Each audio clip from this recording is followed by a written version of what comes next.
Great. I went on a journey when I came here, stayed in like a typical migrant, came here, stayed in and around CBD for first couple of years while finding a feet in a career as well, and finding a feet in the country as well. And Yeah. then family started to grow, had a kid, then we needed more space, decided to move on to suburbs, bought the first property where most of the friends were staying. Yeah, so a very typical story Yes. what most people would end up doing. Doing correct. And once I we identified the suburb where we want to live, bought a property there, did our own home, and then I started on my investment path. So I started investing into properties after that. So that's probably, I would say, very typical of what most migrants would do. And I see that when I meet a lot of people these days, this is a very typical story that comes across. Hmm. Now, I'll give an example of my brother. He's 2 years younger than me. He came a couple of years after me to this country. He was very clear in his mind. He wanted to explore a bit more. He didn't want to get tied up to one location and put all his money in on one asset at the start. So he went on a different path where while he was exploring his career options, he was also exploring cities. He was moving between Melbourne and Sydney, wasn't sure where he wants to settle down. Mhm. He continued to rent until date. He's been renting, Wow. but he has got a multiple property portfolio in Melbourne as well. So, and he's probably now at a situation where he started to think to settle down a bit further. Now he's got a family, kid as well. So he's at a stage where he's thinking seriously now to be able to buy something on your own. But he is in a good position because he did not waste those 8 or 10 years while he was traveling or trying to find his feet.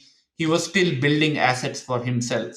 And now he is in a position to be able to either do anything with those assets, he can dispose it off, take the money on those, and then use it for your own home. So, as I said, um, it's I went on one path, he went on slightly different path, and Right. both Both are are right successful. from your own personal perspective. Correct. And so it doesn't it really depends on your personal priorities, what is more important for you in life.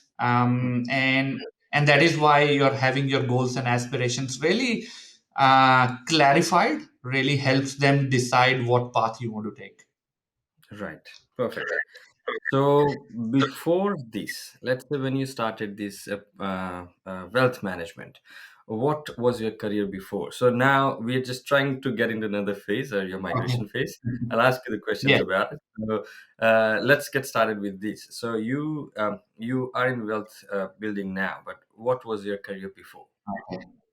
It was very interesting. Again, like a typical migrant. So I was born and brought up in Delhi, India. Did most or almost all my entire schooling in Delhi. Hmm. Then I went to Maharashtra, Nagpur to do my engineering. Wow. Again, a typical boy in 2000. What most of the parents choosing a career. Well, if you're doing Finished something exceptional, you must be an engineer. That's So, finished my engineering, and after that did MBA from Mhm. Symbiosis Pune. So again, very typical journey, engineering, Yeah. MBA, what most people were doing in the decade of 2000, 2010.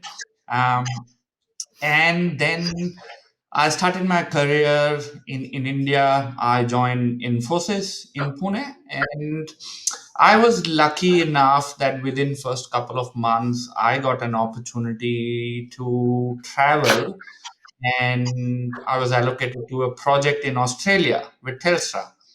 Hmm. And that probably changed the entire course of my life from that point Right. onward. So Right. I came to Australia in 2008.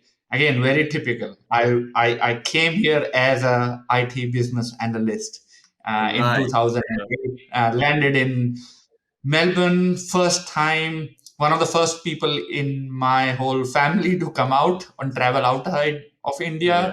Right. Right. Um, I had not traveled. I had traveled to probably just for a couple of days in another country like Singapore just prior to traveling to Melbourne. So this was my second country ever to travel. So came in a totally different New new world. country, Yeah. and culture. And again, you know, we only heard when we were back in India, Australia was something we only associated with two things. Probably the cricket team. We always used to see cricket matches at that time, and the only other thing that used to be in our books was kangaroo.